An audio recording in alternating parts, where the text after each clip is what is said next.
Hey everybody, Frank here, Godzilla Island for the Mazer Squad with a review of Jenny Zero, Volume 1 and 2. In His Shadow is Volume 1 and Homeland Insecurities is Volume 2. Now this is a really cool series. Think Ultraman meets Jessica Jones with a hint of Deadpool and a few other characters that you may know out there. She's this daughter of a Ultraman-esque hero, and she's following in his footsteps. Here you see she's got this weapon here. It's almost like a Mega Man cannon, but it's a giant fish that attaches to her arm. It's a bioweapon. Her dad passes away, and after her dad passes away, she joins up with the ASP, the Action Science Patrol. Clearly another Science Patrol reference there for Ultraman. Really awesome, fun series. So she joins that ASP. Things don't go quite right for her there. She kind of ditches the whole military thing and becomes a sort of celebrity party girl with her best friend Dana, who's a hotel heiress, sort of like a Paris Hilton-esque person, but with a little more together actually, as much as the two of them are party girls. She's got substance problems, drinking problems. That's why I sort of say the Jessica Jones to her, and she really doesn't care what anyone thinks. Really fun character. I really want to see more of her, more stories of her. It's written by Brockton, McKinney, and Dave Dwonch. Illustrated by Magenta King on both volumes. Is Magenta King on the art, same writers too. Huang did chapter 1's colors. Dam did chapters 2 through 4 for volume 1.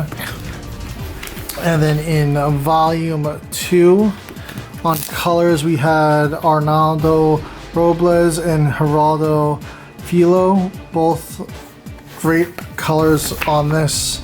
Love the art on here. I really enjoyed the hell out of the series. I really hope Dark Horse is bringing this back for a volume 3. I mean, it ends open for volume 3, but the action, the comedy is pretty good in here. Just such a fun series, and I'm really looking forward to more of it. In the first one, you know, she's not aware that she has her father's powers to transform into a giant. When she joined the military, she was just using this cannon for a while. As you can see here, she's drinking pills, she's doing all the bad things, and basically her father's old friend comes to her apartment in the morning and is like, listen man, we need you, there's an attack coming. She's left Japan also, and she's now in California, and they want her back in Japan, but there's an attack coming to California. And as you see, these cool sort of manta ray monsters attack the city, and she jumps into action to fight them. And here we get a little preview of the 2 days earlier, her partying, drinking, just all sorts of debauchery. And yeah, there's a bit of nudity in here actually, quite a bit actually in the first issue and second issue, a little at the beginning, but yeah, crazy fights, action. It's just completely wacky, insane. She's like she's a very psychotic actor almost. Like, this reminds me, she's like jamming out to music while fighting. It's almost like a Harley Quinn thing. She's like, just turn up the music while I fight these crazy monsters. Yeah, and she decides to blow this one away. And she had previously, we learned in Volume 2, gotten in trouble for killing one of the monsters and shooting before thinking, and it caused a whole disaster. Well, this one, when she shoots it, the remains turn into more monsters, and it creates more of a problem. And then she gets taken away, and she's got this guy watching her from the ASP, kind of covering her. They say take the shot, shoot her out of this thing, and they shoot her. She falls and crashes and she's now this giant monster there. Sorry guys, with the nudity, if you got kiddies watching here, sorry about that. This book is absolutely not for kids, by the way. And then we get a little flashback of her dad. We don't get a full look of actually how he looked, but I guess this is probably as close as you could get. It's sort of Ultraman with like almost like a 7 on his chest, it looks like. He died fighting this Over King, who plays a big part in the second volume. And then we get back to her fight. There we go, more naked Jenny.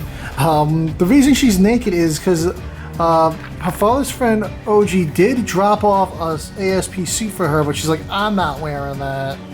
The suit would have morphed with her size. They didn't explain that part to her because she didn't know her powers yet. And here you see she still has Nemo, her cannon, attached to her hand, and she uses it to defeat the kaiju, blows them up. And that's it for Naked Jenny for most of the series, I believe. I think, yeah, that's it from Naked Jenny. So don't think that it's going to be a reoccurring thing and this is just like some debauchery where they're exploiting women and all that. It's not that way. It's not a naked kaiju lady book here. But she goes on to join the ASP. She joins one of her father's old friends, Aiko, at a monk monastery, and she sort of gives her the whole drunken monk thing, saying, hey, listen, there's some balance. She's like, you could use some drink to keep you loose and fluid, but you can't be drunk. The ASP wants her, and Jenny doesn't want to go, and Aiko fights them, and Jenny joins the fight. She beats up a bunch of the ASP guys. They send in a giant robot version of her dad, which is pretty messed up. I guess that's sort of a look at her dad, but not really. It's just a robotic mech. She beats the hell out of it, kills the guys inside. But then after the fight, Aiko's like, all right, listen, Jenny, you gotta go with them. You gotta save the world. And at the end, we learn that the director is working with this cultist group trying to bring back the Over King who killed Jenny's father and create this whole hive mind kind of thing across the planet to bring peace to Earth. Really cool first volume. And then in the second volume, like I said, we're leading into that. Jenny is on her way back from the monastery, attempts to escape. We get a little flashback of how her dad got the powers, this obelisk thing that crashed to Earth, and his dog got it. She attempts to escape the ASP again, but the director kind of recruits her, knocks her out, and we find out that that whole sequence was a dream put into her telepathically by this ASP crew. Then there's her friend Dana too, our hotel heiress, and you know, Jenny's like all for it all of a sudden.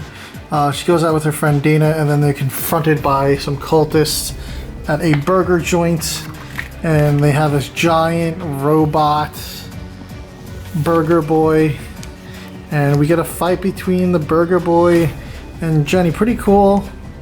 Jenny goes big this time. She's got her suit on, so no exposing herself. Really cool look. I like the giant form. She's got the ultra kind of fin on her head. And Dana even helps out beating up some of the cultists that have these kaiju enhancements on their head. Like Jenny has goo, Nemo always has goo. Get a little flashback of her dad.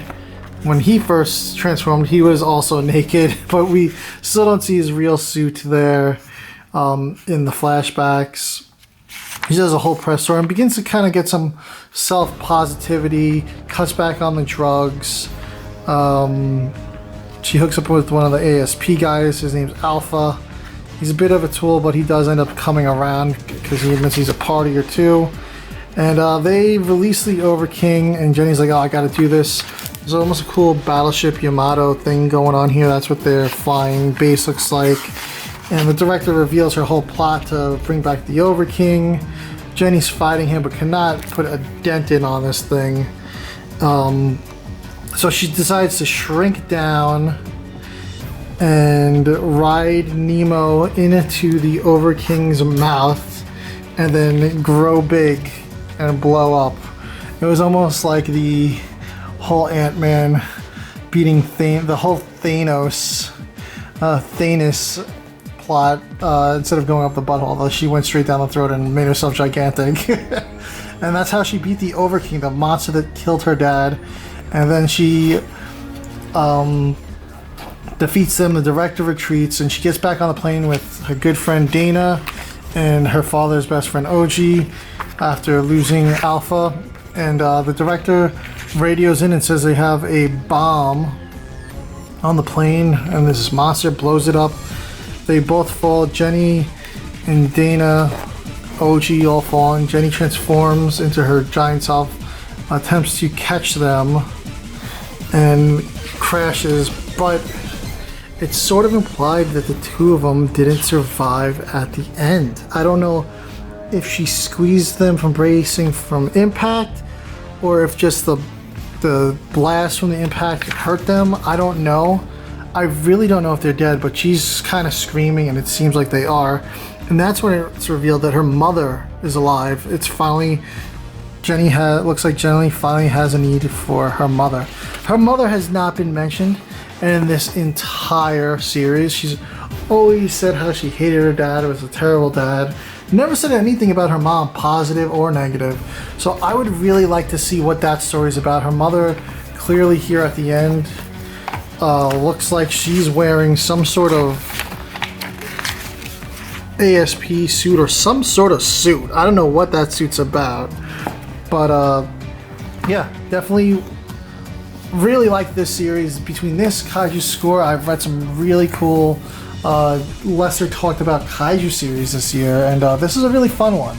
I highly recommend you check it out. Definitely not for the kids. This is more like an adult one. Lots of language, lots of drugs, alcohol, sex, all that fun stuff. But yeah, Jenny's Hero from Dark Horse. I really hope we're getting a volume 3, guys, because we're losing out if we don't. Thank you for watching, and let me know what you think of Jenny's Hero.